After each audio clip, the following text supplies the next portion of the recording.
इकरार भाई गुजारिश ये है, आपने इतनी तवील जिद्दोजहद छोटी सी उम्र में बड़ा मिशन लेके निकल पड़े। छोटी सी उम्र में आप बहुत बड़ा मिशन लेके निकल चुके हैं। मेरी आपसे गुजारिश ये है कि इसका तो सारे का हल एक पॉइंट के अंदर है। आप इंसाफ की हुक्मरानी कायम करवाएं। इंसाफ की हुक्मरानी में सब चोर फंगे भाग जाएंगे, सब गिरफ्त में आ जाएंगे, तो आप इंसाफ की हुक्मरानी के लिए क्यों नहीं निकलते? दूसरी बात अवाम के वोट से तब्दीली नहीं आएगी। 8 फरवरी को तब्दीली आई थी मगर चोरी हो गई, क्या कहेंगे आप? सलमान भाई, ये सवाल का जवाब दे दूं, आगे शुक्रिया। अच्छा, इन्होंने कहा जी निजाम इंसाफ के क़याम की कोशिश करनी चाहिए। दुरुस्त फरमाया, दुरुस्त निशानदही है। इंसाफ होगा तो बहुत सारे मामला ठीक होंगे सर, लेकिन वो जिद्दोजहद करेंगे किस प्लेटफॉर्म से? उसके लिए किसी जगह पर इकट्ठे तो होना होगा ना आपको, किसी जगह पे एक दूसरे के साथ मुत्तहद होना होगा, मुनज़्ज़म होना होगा। हम उसी तहरीक की बात कर रहे हैं कि आप इकट्ठे हो, आप और हम मिलकर निजाम इंसाफ की जिद्दोजहद करते हैं। दूसरा जो आपने फरमाया कि वोट चोरी हो जाता है,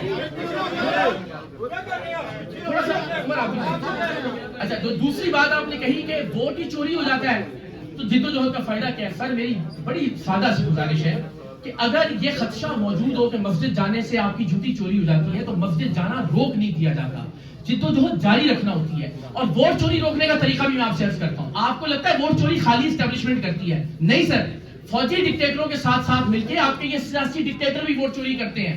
2018 में एक का वोट चोरी हुआ था तो दूसरा इनके साथ मिला हुआ था। 2024 में अगर एक का वोट चोरी हुआ तो बाकी के लोग उसके साथ मिले हुए थे।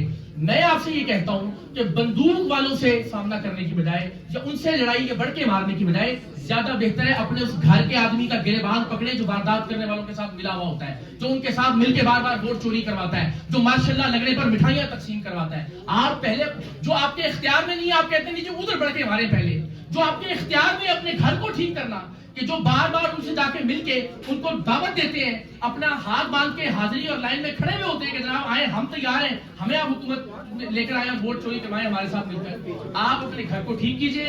आप यकीन जानिए जब आप इदारे के मुकाबले में एक इदारा कायम कर लेंगे तो आहिस्ता आहिस्ता ये डोमेन्स बात होगा।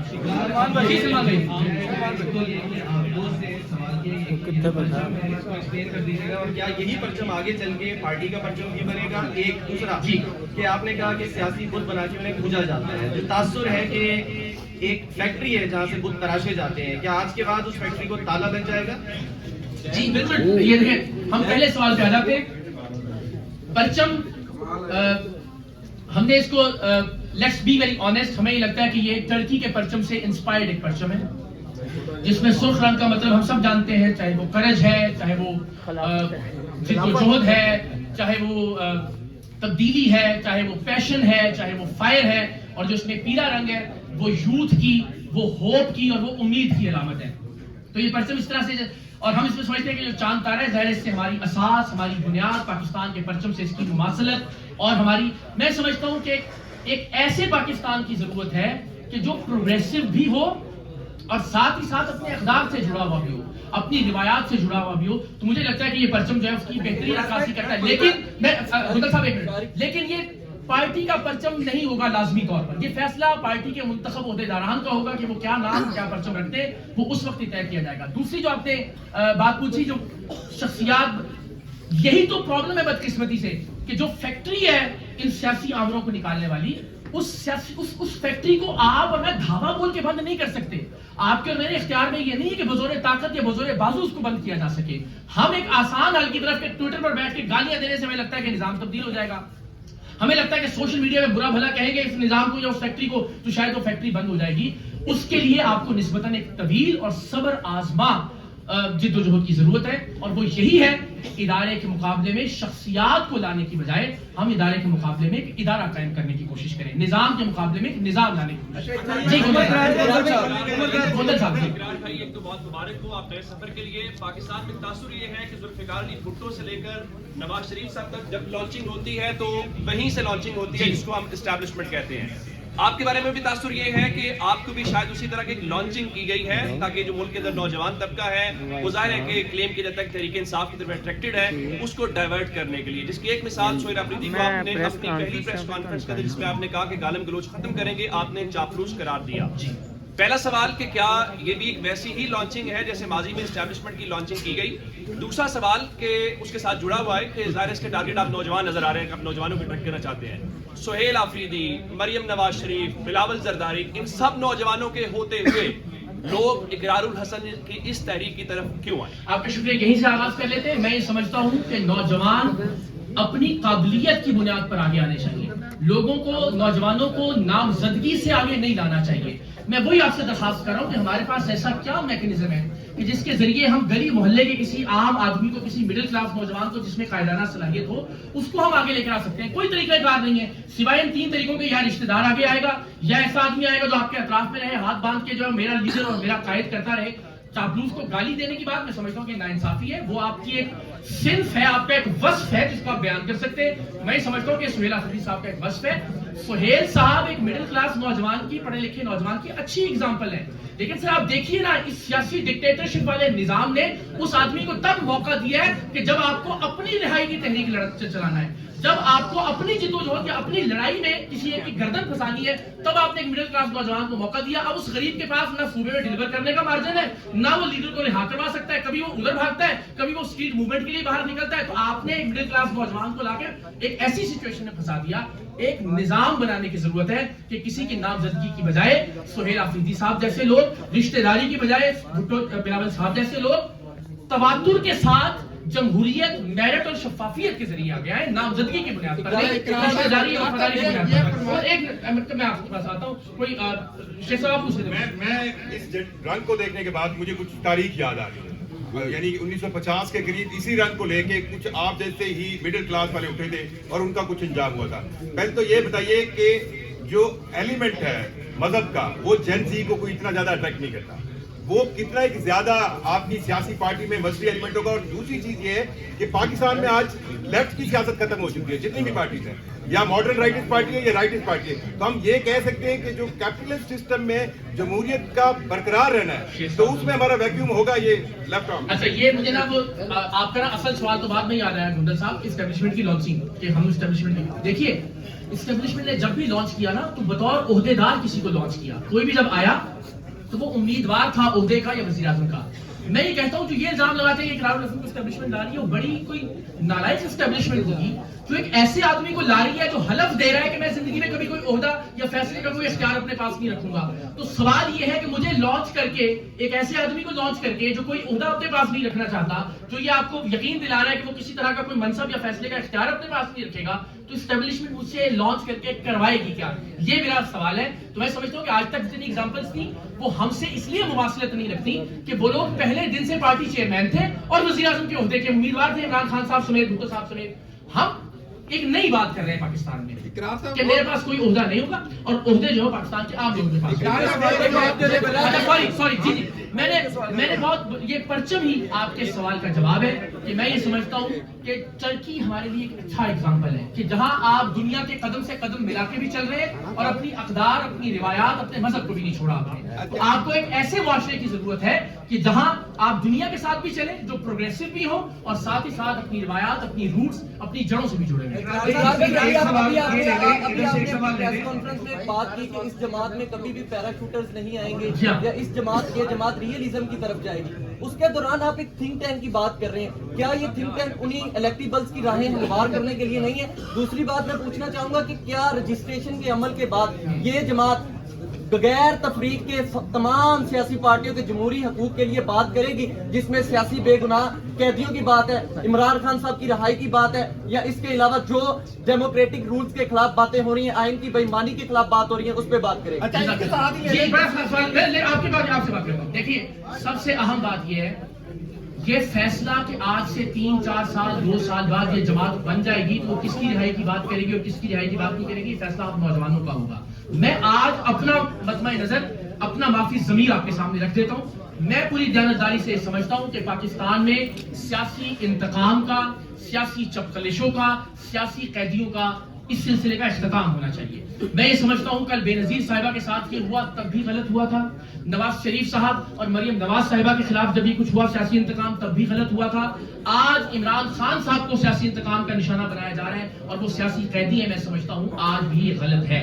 پاکستان میں کوئی بھی جمہوری جماعت تب ہی آگے چل سکتی ہے یا جمہوری جمعیت تب ہی پنپ سکتے ہیں جب آپ نوجوان اس سیاسی انتقام کے دائروں کے سفر کا خاتمہ کریں گے۔ تو میری تجویز، میری مشاورت، میرا مشورہ تو یہی ہوگا کہ آپ کو اس طرف جانا چاہیے۔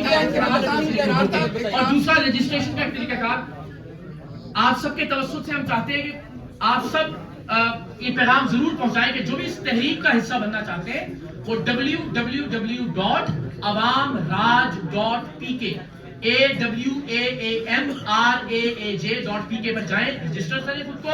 اس رجسٹریشن میں آپ کے توسط سے جتنے اور ممبرز بنیں گے ان ممبرز کا بھی آپ کو جو ہے وہ ایک صلہ اپوائنٹس کی شکل میں ملے گا، جس کے نتیجے میں جو تحریک کی ذمہ داری ہے وہ بھی تفویض کی جائیں گی، بجائے اس کے کہ کسی پسندیدہ شخص کو، ایسے شخص کو ذمہ داری دی جائے جس نے اپنے علاقے میں، اپنے شہر میں زیادہ سے زیادہ لوگوں کو کنونس کیا ہو، اپنے ووٹ کی شکل میں زیادہ سے زیادہ لوگوں کو تحریک میں شامل کروایا۔ اس کے بعد یہ فرمائے 2011 مجھے یاد آ رہا ہے مینار پاکستان پر عمران خان نے جلسہ کیا تھا جہاں انہوں نے ٹیک آف کیا تھا، اس سے پہلے ہم نے دیکھا کہ پھٹی ہوئی جینس والے لوگ پیدل وہاں پہ پہنچے تھے مینار پاکستان۔ جب وہاں پہ پہنچے تو سٹیج پر وہی جگیردار، وہی پرانے پولیٹیشین نے انہیں گھیر رکھا تھا اور وہ بعد میں اس میں برسر اقتدار میں انہیں مزے بھی لوٹے۔ کیا آپ اگر سمجھتے ہیں کہ آپ نے کوئی وزارت عظمیٰ میں نہیں جانا، کوئی سیاست میں نہیں جانا، تو پھر آپ کو یونیورسٹی بنا لیں؟ اگر آپ نے وزیر اعظم نہیں بننا تو پھر ہم کیوں آپ کے پیچھے جائیں گے سر؟ نہیں، اب یہی مسئلہ ہے نا، ہم سمجھتے ہیں کہ جب تک ایک لیڈر نہیں ہوگا تب تک نظام کیسے چلے گا، تب تک پارٹی کیسے چلے گی، تب تک ہم پیچھے۔ سر آپ کے اس سوال کی نفی اور رد ہے ساری دنیا کی سیاسی جماعتیں، ان میں کوئی ایک لیڈر نہیں ہے، کوئی ایک بندہ نہیں ہے۔ پچھلے 30 سال میں آپ دیکھیں گے نا، جب پی ٹی آئی کا، نون لیگ کا، پیپلز پارٹی کا اور باقی جماعتوں کا ایک ایک بندہ یا ایک ایک فیملی سربراہ رہی، چاہے ڈی پی ٹی سے پوچھیے، دنیا کی سیاسی جماعتوں میں 30 سال میں 15 لوگ، وہ جو ایس ایچ او کا کمرہ ہوتا ہے نا 2002 سے 2006 تک یہ، 2006 سے 2010 تک یہ، اس طرح سے لوگ تبدیل ہوتے ہیں۔ لیڈر نظام ہوتا ہے جو نئے لیڈرز کو پروڈیوس کرتا ہے، جو قیادت کی منتقلی کو یقینی بناتا ہے، جو نیا خون، نئے نظریات، نئی انرجی، نئی توانائی پارٹی میں آتی رہتی ہے۔ 40 سال پرانے جو بومرز ہیں بدقسمتی سے، ان سے جین زی کو، جین الفا کو اور آپ سب کو اور ہم سب کو جان چھڑوانا ہوگی جب تک یہ نئے لوگ، نئے چہرے آگے نہیں آئیں گے۔ جی اچھا اقرار بھائی، بڑا آسان تھا، موسم نقوی کی طرح آپ آرام سے میڈیا کرتے کرتے سینیٹر بنتے، بس آپ سے جفی ڈالتے اور وزیر بنتے۔ میں عرض یہ کر رہا ہوں، جو 2-3 دوستوں نے سوال کیا ہے، اسی طرح کی گفتگو 23-24 سال پہلے عمران خان نے شروع کی تھی، اسی لاہور پریس کلب میں، اسی زمان پارک میں، اسی اسلام آباد میں۔ اس کے بعد جیسے جماعت اسلامی کا بھی ذکر ہوا، پارلیمانی سیاست جو ہے وہ وزیر اعظم ساز فیکٹری سے گزرے بغیر، وہاں کی مزدوری کیے بغیر ممکن ہی نہیں ہے۔ رانا وحید جیسے کہہ رہے تھے کہ یہ اتنا لمبا سفر کر کے بعد میں بھی تو مزدوری کرنی پڑے گی۔ تو اگر پارلیمانی سیاست آپ نے کرنی ہے، آپ براہ راست خود الیکشن کانٹیسٹ نہیں بھی کریں گے، اپنے لوگوں کو جو ہے آپ الیکشن لڑوائیں گے، کانٹیسٹ کروائیں گے کہ وہ انہی والوں میں جائیں، بقول آپ کے انہی چوروں ڈاکوؤں کے ساتھ بیٹھ کے عوامی خدمت کی وہ کوشش کریں گے۔ بڑا لمبا سفر ہے۔ آپ صرف بتائیے کہ فیصلہ ساز فیکٹری میں مزدوری کیے بغیر پارلیمانی سیاست کیسے کر پائیں گے؟ ایک چیز جی، اور دوسری بات یہ نہیں، دوسرا نہیں بولے گا، یہ بڑا مشکل ہو گیا ہے۔ یہاں تو یونین کونسل کا الیکشن اب کروڑوں روپے میں پہنچ گیا، تو یہ سرمایہ کہاں سے آئے گا؟ یہ فنڈ جو ہے، یہ فنڈ ریزنگ ہوگی پی ٹی آئی کی طرف سے، اوورسیز سے کس طرح چلے گی پارٹی؟ اچھا جی، پہلا جو آپ نے سوال کیا نا جی کہ وہ عمران خان صاحب بھی یہی بات کرتے تھے، میں بڑی عاجزی سے یہ آپ کو چیلنج کرتا ہوں کہ جو بات میں کر رہا ہوں وہ پاکستان کی تاریخ میں کسی اور نے نہیں بھائی نہیں کی۔ جو بھی سٹیج پر آیا، جس نے بھی کیمروں کا سامنا کیا، جس نے بھی مائک تھاما، اس نے کہا جی مجھے وزیر اعظم بنائے، میں یہ تبدیلی لاؤں گا، مجھے ووٹ دے، میں انقلاب لے کر آؤں گا، مجھے لیڈر مانے، میں انشاءاللہ سب کچھ بدل دوں گا۔ پاکستان میں پہلی بار ایک آدمی پریس کانفرنس کر کے کہہ رہا ہے تم میں سے وزیر اعظم بنے گا تو پاکستان تبدیل ہوگا، تم میں سے کوئی لیڈر آئے گا تو انشاءاللہ پاکستان بدلے گا۔ آپ لوگوں کو اپنے ووٹ کو اپنے حق میں استعمال کرنا سیکھنا ہوگا, تب انشاءاللہ پاکستان میں بدلاؤ آئے گا. تو میں یہ سمجھتا ہوں یہ بات کسی اور نے نہیں کی, یہ ناانصافی ہے کہ کسی کے ساتھ بھی موازنہ کرنا. جتنی 171 پولیٹیکل پارٹیاں ہیں, جتنے لیڈر 78 سال کے ہیں, ساروں نے کہا ہمیں بنائے, ہم یہ کریں گے. میں کہہ رہا ہوں تم بنو گے, تم میں سے لوگ آگے آئیں گے تو تبدیلی آئے گی انشاءاللہ. اقرار بھائی اچھا اس میں بھی بھائی بھی یہی کہتے تھے. لیکن اگر ہم 90 کی بات کریں تو جب نواز شریف صاحب نے مشرف صاحب کو ہٹایا تھا تو اس وقت نواز شریف صاحب کی حکومت کا ہی تختہ پلٹ دیا گیا تھا. اس پر آپ کیا کہنا چاہیں گے, مڈل کلاس پھر لیڈر کیسے بن سکتا ہے جب ایک ملک کا وزیر اعظم بھی ایک ڈکٹیٹر اس کی حکومت کا تختہ پلٹ؟ جی اچھا پہلے میں الطاف حسین صاحب بھائی کی توہین, میں یہ سمجھتا الطاف بھائی نے اسٹوڈنٹ بڑا بیچا ہے. الطاف حسین صاحب والا جو ماڈل ہے, اس لیے کہ الطاف حسین صاحب تو فیصلہ کرتے تھے کہ یار یہ بندہ جو ہے نا یہ فٹ پاتھ میں بیٹھا ہوا ہے, چلو یار کل حلف اٹھائے گا, اچھا یار چلو اس کو M N A M P کا ٹکٹ دے دیتے ہیں. میں یہ کہتا ہوں کہ ہم جو ہے آپ جو نامزدگی والا سسٹم ہے نا, اسی کو تو ختم کرنے کی بات کر رہے ہیں. وہاں تو ہر فیصلہ الطاف حسین کرتے تھے کہ اس کو ایم این اے کا ٹکٹ دینا ہے, یہ سینیٹر بنے گا, اس کو کل حلف اٹھوانا ہے وغیرہ وغیرہ. جہاں تو میں یہ کہہ رہا ہوں کہ ایسا پلیٹ فارم بنائیے کہ جہاں نہ میرے پاس فیصلے کا کوئی اختیار ہو اور نہ ہی اقرار بھائی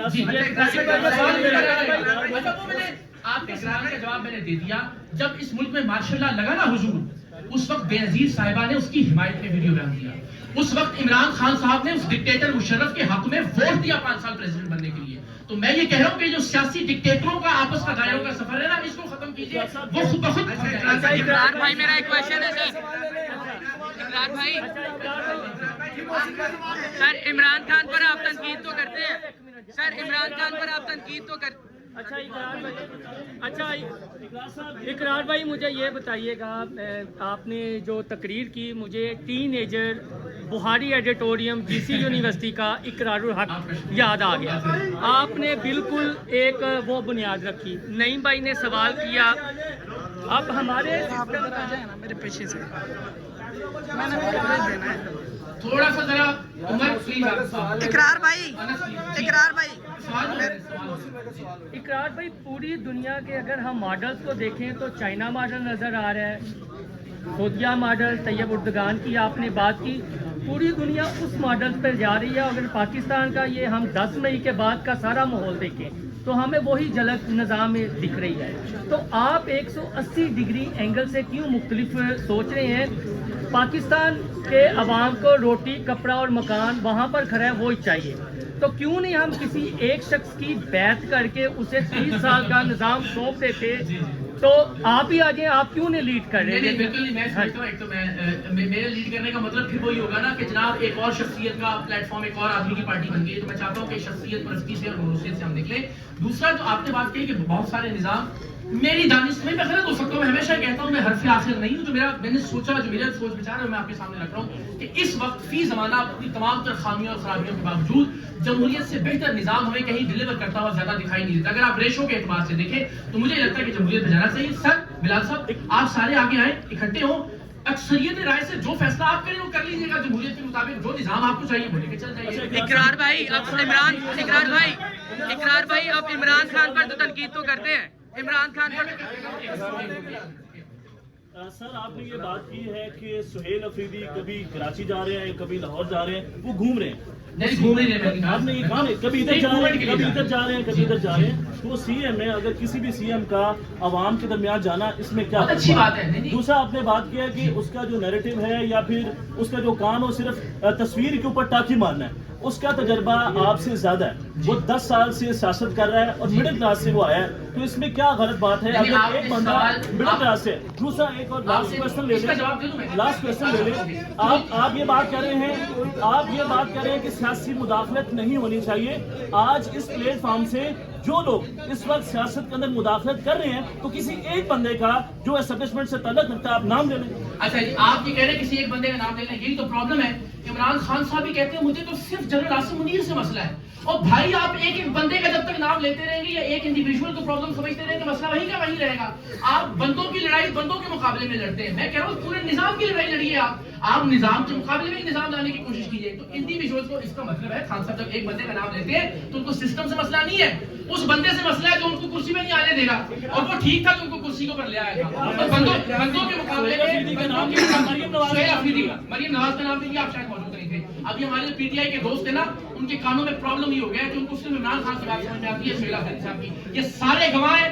मैंने मरियम नवाज साहिबा को रिश्तेदारी की मिसाल करार दिया, मैंने इंशाल्लाह। अच्छा, अब जो सुहेल अफरीदी साहब वाला सवाल है, आपने तो गलत कंसीव किया। मैं ये नहीं कह रहा कि अवाम में जाना गलत है, मैं ये कह रहा हूँ कि वो एक सूरत हाल में फंस के रह गए हैं कि वो गवर्न करें या पीटीआई की तवक्कुआत पर पूरा उतरे कि उन्होंने इमरान खान साहब को रिहा करवाना है। इकरार साहब खान के साथ नाइंसाफी है कि उसे एक ऐसी सूरत हाल में मौका दिया गया जब वो बेचारा एक ऐसी सिचुएशन में फंस गया कि जो लड़ाई की सूरत। इकरार भाई, आप इमरान खान पर तो तनकीद करते हैं, इमरान खान पर हर रोज आप तनकीद किए दिखाई देते हैं। आपका जो प्रोफेशन है वो सहाफत से वाबस्ता है। क्या आपको नहीं लगता कि आपने सहाफियों के बारे में आवाज रेज नहीं की, ख्वाह वो अरशद शरीफ हो, ख्वाह वो काशिफ अब्बासी हो, आपने उनके हवाले में आवाज रेज नहीं की? मेरा क्वेश्चन कंप्लीट होने दे सर। सर, आप भी सहाफत से वाबस्ता है, वो आप ही के सेम कोलीग्स रह चुके हैं। काशिफ अब्बासी को ऑफ एयर किया गया, आपने उनके बारे में आवाज बुलंद नहीं की। अरशद शरीफ शहीद के बारे में आवाज बुलंद नहीं की। क्या आपको लगता है कि आप आवाम की नुमाइंदगी करेंगे? वो किस तरह करेंगे सर? नुमाइंदगी का ना दावेदार हूँ, ना खुद को आवाम की नुमाइंदगी के लिए पेश कर रहा हूँ, पहली बात। दूसरी बात ये, अरशद शरीफ साहब से मुताल्लिक यूट्यूब पे जाइएगा, अरशद शरीफ इखारुल हसन लिखिएगा, मुकम्मल वीडियो तहकीकाती वो मौजूद है जो 2 साल पहले मैंने। तीसरी बात, काशिफ अब्बासी साहब के साथ हमने बहुत सारी नशिस्तें जाती तौर पर होती हैं। मुझे ये लगता है कि चूंकि वो खुद इस बात के ख्वाह नहीं है, वो चाहते हैं कि शायद एक और बेहतर तरीके से कोई इस मसले का हल निकल आता है, तो ये उनकी सवाबदीद है कि शाह से ज्यादा शाह का वफादार न बना जाए। तीसरी बात, इमरान रियाज खान हो, अनस बोंदो, ये सारे लोग यहाँ गवाह हैं। पाकिस्तान तहरीक इंसाफ से ताल्लुक हो, उनके जर्नलिस्ट विंग के सहाफी हो, या किसी भी तरह के पाकिस्तान में जब जब सहाफियों के खिलाफ आवाज बुलंद की गई, ये सारे हमारे सोशल मीडिया के जर्नलिस्ट यहाँ मौजूद हैं। मैं अमली तौर पर भी उनके साथ खड़ा हुआ, यहाँ प्रेस क्लब के बाहर भी हमने एहतजाज किए, मेरे ट्वीट्स में हर आदमी का रिकॉर्ड। इकरार भाई, मैं सहाफियों के साथ खड़ा हूं जी। इकरार भाई, इकरार भाई, अली हमजा की बात करें। इकरार में आपकी जो सियासी जद्दोजहद है इसमें और जवाद अहमद की सियासी जद्दोजहद में क्या फर्क है? उसने भी कहा था कि मैं जो है वज़ीर आज़म नहीं बनूंगा, मैं एक आम आवाम के किसी शहरी को वज़ीर आज़म तक जो है बनाने की कोशिश करूंगा। वो भी इमरान खान साहब पे तनकीद करके अपनी सियासी पार्टी का कद बढ़ाने की कोशिश करते हैं, और आपको हम देखने के आप ट्विटर पे ही नजर आ रहे हैं। क्या आप भी जवाद अहमद की तरह ट्विटर पे ही अपनी सियासी पार्टी का कद बढ़ाने की कोशिश करेंगे या ग्राउंड में आएंगे? दूसरा सवाल यह है जो नईम साहब ने पूछा था कि आप किस तरह से सरमाया कहां से आएगा, क्या ये फॉरेन फंडिंग आएगी या ये आप लोग कोई ये मांगे तांगे से इलेक्शन लड़ा करेंगे, कैसे करेंगे? और आखिरी है, आप जब से ये सियासी सफर का आगाज कर रहे हैं तो सहाफती सफर आपका जारी रहेगा या आप उसको कर? आपका शुक्रिया। सबसे पहला सवाल जनाब क्या था आपका? जवाद अहमद, देखिए जवाद भाई का जो नुक्ता नजर है उसमें बड़ी सादा सी बात है, वो खुद पार्टी के चेयरमैन है, और यहीं से मैं समझता हूँ कि प्रॉब्लम का आगाज होता है कि जब आप किसी नशिस्त पर बगैर इलेक्शन के, बगैर किसी प्रोसीजर से, प्रोसेस से गुजरे हुए बैठ जाते हैं। तो बस यहीं से मुझे लगता है कि नुक्ता इख्तिलाफ है वहां से। अच्छा, दूसरा इमरान खान साहब से इख्तिलाफ की बात, एक बात याद रखिएगा, जब भी कोई नया नजरिया या नया नैरेटिव आता है वो अपने वक्त के पॉपुलर नैरेटिव की ही खामियों का इहाता करता है। वो जो रिजेक्टेड या मुस्तरद शुदा नैरेटिव या बयानिए होते हैं, जाहिर उनकी बात नहीं करता, उन्हें तो कौम पहले रिजेक्ट कर चुकी होती है। तो जो पॉपुलर नैरेटिव होता है उससे जिससे लोग उम्मीद लगाकर बैठे हुए होते हैं, नया नैरेटिव या बयानिया उसका कंपैरिजन करता है, उसका मुआवजा करता है, उसको बताता है कि इसमें ये खामी है, हम जो नजरिया लेकर आ रहे हैं शायद वो ज्यादा बेहतर तरीके से काम कर सके। इकरार भाई, इसलिए इमरान खान साहब की बात ज्यादा होती है। दूसरी बात जो सरमाए की बात है, देखिए इस तहरीक की हद तक तो मैं, हमारे कुछ दोस्त वो इंशाल्लाह मिलकर सिलसिला चलाते रहेंगे। इस तहरीक में हमें सरमाए की जरूरत नहीं है। आपने कहा ग्राउंड में 1.5 महीना ग्राउंड में ही रहूं सर, 4 सद्दा, स्वाबी, जाफराबाद, बलोचिस्तान, औस्ता मोहम्मद, हैदराबाद, मीरपुर खास, साउथ पंजाब के सारे शहरों में तो हमने ग्राउंड में ये सारी ये जो गुफ्तगू लोगों ने की है। तो मैं ये समझता हूँ कि सरमाए की बात है, इस तहरीक में हमें शायद जरूरत नहीं पड़ेगी। सियासी जमात जो है इससे सरमाए से और उसके मुआशी मॉडल का जवाब दुनिया 200-300 साल पहले ढूंढ चुकी है।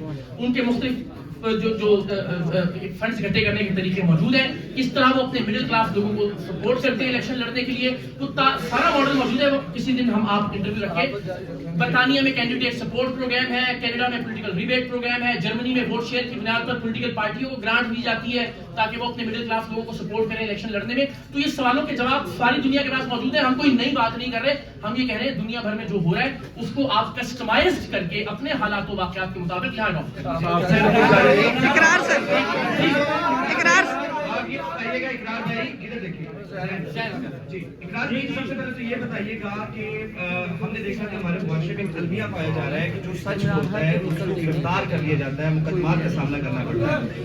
اگر آپ کو بھی کسی مقدمے میں گرفتار کر لیا جاتا ہے تو اس تحریک سے شروع میں ہی جس نے تحریک کا آغاز کیا اس کو گرفتار کر لیا جاتا ہے، تو یہ تحریک کیا اپنا کام شروع کرے گی یا پھر آپ کو جو ہے چھڑوانے کی کوشش کرے گی؟ سیکنڈلی، کیا آپ کو بطور صحافی ریٹائرڈ تسلیم کیا جائے یا صحافی سرگرمیاں جاری رہیں؟ دیکھیے دنیا بھر میں صحافی اور لکھاری اسی طرح کی فکری، شعوری اور نظریاتی تحریکیں چلاتے ہیں، اور میں اسی طرح سے ایک فکری اور شعوری اور نظریاتی بات کر رہا ہوں. میں کوئی عملی سیاست نہیں کر رہا، میں کسی الیکشن کا امیدوار نہیں ہوں، میں کسی عہدے کا امیدوار نہیں ہوں، تو میرا یہ سفر انشاءاللہ عزیز جاری رہے گا. دوسرا آپ تو بات کریں نا، اگر آپ کو پکڑ لیا گیا تو یہ وہی بات ہے کہ یار اگر سڑک پہ گئے تو ایکسیڈنٹ ہو جائے گا تو لہذا سفر ہی نہیں کرنا چاہیے، یا اس کا یہ بالکل یہ کوئی مطلب یار اسپتال جا کے بندہ مر بھی جاتا ہے کبھی کبھی تو لہذا جو ہے نا وہ اسپتال ہی نہیں جانا چاہیے. تو میں سمجھتا ہوں یہ ifs اینڈ بٹس کی بنیاد پر نہیں، آپ کو نظریے کی بنیاد پر، اگر آپ اس نظریے پر قائل ہیں کہ ایک جمہوری جماعت ہونی چاہیے، پارٹی کے اندر جمہوریت ہونی چاہیے، مڈل کلاس لوگوں کو اور عام لوگوں کو یہ موقع ملنا چاہیے کہ وہ برابری کی بنیاد پر آگے آ سکیں، پاکستان میں اقتدار اور قیادت کا حق ایک عام آدمی کے پاس بھی ہونا چاہیے. اگر اس اصول پر آپ قائم ہیں، آپ سمجھتے ہیں موروثیت نہیں ہونی چاہیے، آپ سمجھتے ہیں شخصیت پرستی نہیں ہونی چاہیے، آپ سمجھتے ہیں شخصیات کی لڑائی کی بجائے نظام کی لڑائی لڑنی چاہیے، تو آ جائیے، میں نہیں ہوں گا، آپ لیڈ کیجیے گا، آپ نہیں ہوں گے پھر میں سے کوئی لیڈ کرے گا انشاءاللہ. اقرار لازم صاحب، اقرار بھائی، یہ فیصلہ میں نہیں کروں گا کہ اس ملک میں کیا نظام چاہیے.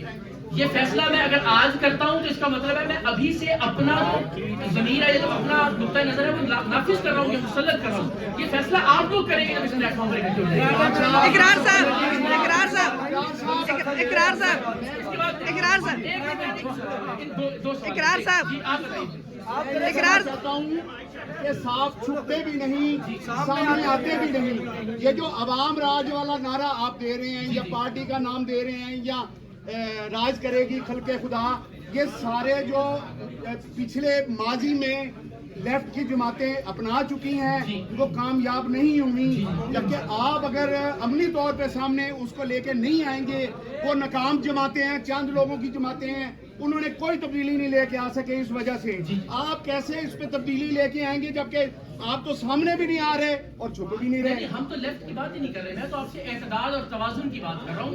آپ اگر اس رنگ سے ترکی کا رنگ بھی ہے تو وہ لیفٹ کا نمبردار تو نہیں ہے. جی جناب. اقرار صاحب، اقرار صاحب، شامی صاحب بیٹھے ہوئے ہیں. ہاں جی، ذرا تھوڑا سا یار مجھے ہمارے لیے برکت کا باعث ہوگا کچھ سوال کرنا ہے. تھوڑا ادھر ہو جانا.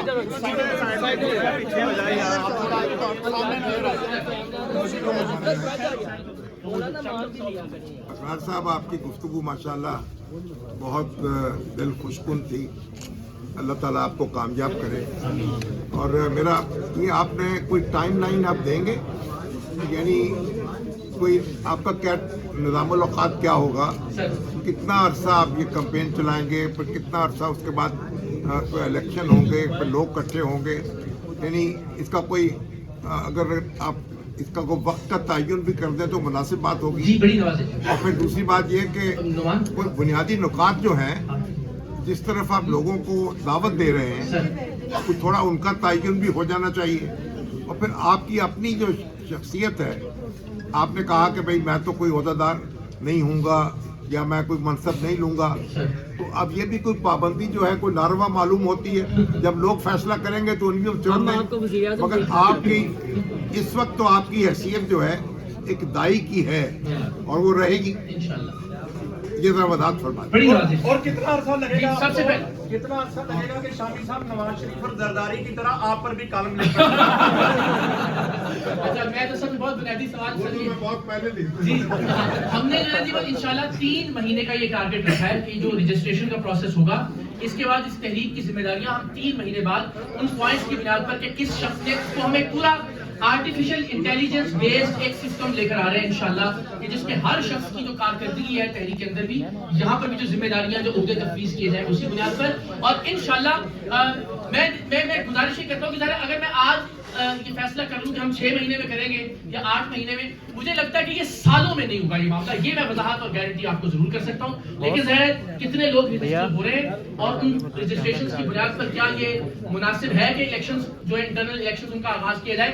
یہ 2 बरस से ज्यादा का मामला नहीं है, 1 बरस और 2 बरस के बीच में इंशाल्लाह अजीज ये फैसला कर लीजिएगा। आज मैं कोई डेडलाइन दे दूंगा, कल फिर वो ब्रेकिंग वजीर आजम वजीर आजम वजीर आजम वजीर आजम